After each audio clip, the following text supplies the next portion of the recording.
yang membuat orang takut, yaitu dikenai sanksi hukum jika teman-teman sampai memblokir WA atau memblokir handphone DC pinjol tersebut. Assalamualaikum warahmatullahi wabarakatuh. Di video kali ini kita akan membahas masalah DC pinjaman online. Jadi nampaknya banyak ya teman-teman yang mulai sadar terkait masalah blokir WA dari DC pinjaman online, yang mana itu tentu sangat mengganggu, yang pada akhirnya sekarang setiap penagihan mulai diberikan statement khusus. Nah, ini tentu saja hal yang cukup menarik untuk kita bahas, di mana bahwa dasar hukum yang mereka ajukan adalah tentang lari dari kewajiban. Ya, blokir nomor WA, blokir nomor pinjol itu kan sebenarnya nggak usah takut ya teman-teman. Itu kan adalah hak asasi teman-teman untuk memblokir nomor siapa, karena itu adalah nomor handphone teman-teman. Harusnya teman-teman nggak usah dihiraukan ya teman-teman, karena mereka sebenarnya adalah mencari masalah hutang piutang seperti ini. Dan kebanyakan dari pihak pinjol itu adalah pihak ketiga yang terus-menerus menagih, meneror, bahkan akan mendatangi ke rumah teman-teman. Jangankan gitu, kita nggak angkat telepon dari mereka itu juga nggak masalah ya teman-teman. Itu adalah hak asasi teman-teman, sehingga teman-teman nggak perlu takut ancaman ataupun apapun itulah ya teman-teman. Dan satu hal lagi ya teman-teman, slik OJK teman-teman itu pasti akan menjadi jelek ketika teman-teman itu tidak membayar ataupun gagal bayar di pinjaman online tersebut. Tapi itu nggak perlu takut ya terkait risiko-risiko dari DC tersebut. Saran saya teman-teman tetap cari kerja, tetap cari uang. Nah, nanti ketika teman-teman itu sudah mempunyai uang, teman-teman baru bisa membayar hutang pinjol tersebut. Nah, apa saja sih yang harus teman-teman lakukan dan nggak boleh teman-teman lakukan ketika baru saja galbay di aplikasi pinjaman online? 5 tips nih untuk teman-teman yang baru galbay atau telat bayar di aplikasi pinjaman online, baik itu di Akulaku, Kredit Pintar, Kredivo, EasyCash, ada kami. Oke ya teman-teman, yang pertama, teman-teman jangan sampai memaksakan jika memang teman-teman tidak ada uang, atau dengan kata lain, jangan sampai teman-teman itu gali lubang tutup lubang hanya karena mencari dana talangan. Nah, sekarang yang kedua, jika teman-teman tidak kuat mental atau baru pertama kali, lebih baik teman-teman gak usah sering respon chat atau WA dari DC pinjol tersebut. Kenapa? Karena hal ini akan mengganggu mental teman-teman dan akan membuat mental teman-teman itu drop, serta membuat teman-teman ketakutan yang gak jelas, dan bahkan mungkin teman-teman akan berpikir yang tidak-tidak dan belum tentu terjadi. Kemudian 3, yaitu jangan bayar cicil sebagian. Maksudnya gimana sih jangan bayar cicil sebagian?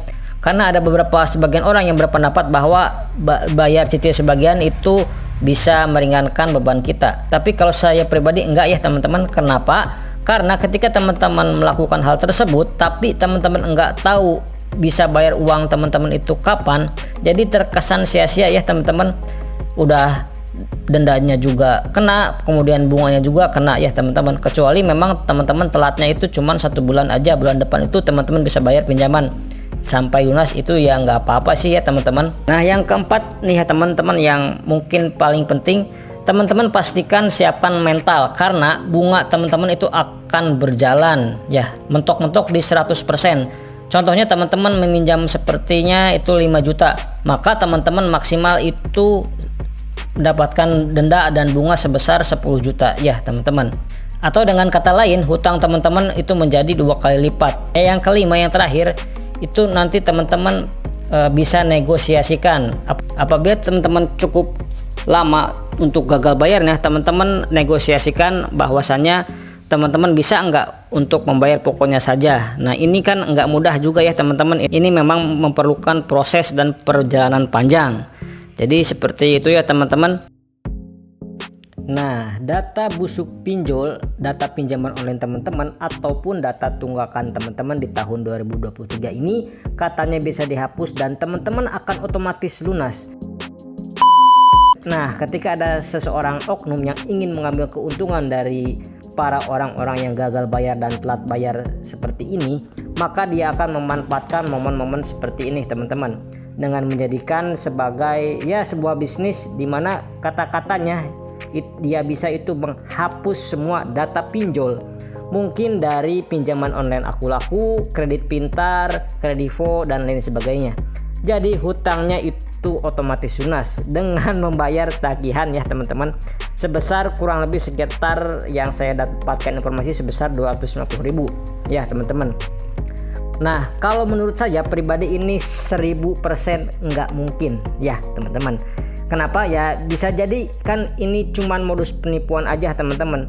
Ya gimana mungkin, misal nih pinjol itu kan punya database, punya backup server, terus tiba-tiba keuangan kan ada juga divisi finansial dan divisi yang lainnya ya, yang nggak mungkin kan cuman satu orang bisa berperan itu menghapus semua data tersebut di satu perusahaan.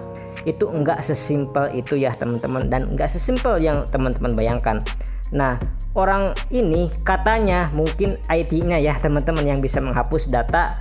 Jadi nggak mungkin dong, itu kan urusannya sama duit ya teman-teman. Misal begini ya teman-teman, itu uang sudah cair, teman-teman itu bisa menghapus database server di pinjolnya.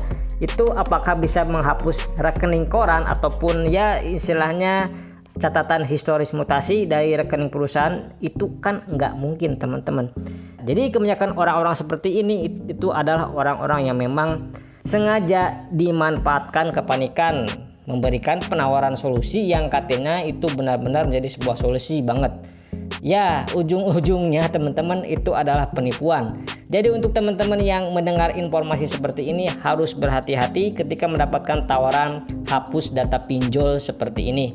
Karena logikanya simpel ya teman-teman, kalau dia saja bisa menghapus data pinjol seperti ini, kenapa dia itu enggak mengajukan pinjol aja sebanyak-banyaknya teman-teman, lalu dia hapus sendiri datanya? Ya seperti itu ya, itu adalah pertanyaan mendasar terkait hapus data pinjol. Semoga informasi ini bermanfaat, semoga informasi singkat ini bisa memberikan informasi yang cukup untuk teman-teman semuanya. Sekian dulu di video kali ini, mohon maaf bila ada salah-salah kata. Saya pamit, wassalamualaikum warahmatullahi wabarakatuh.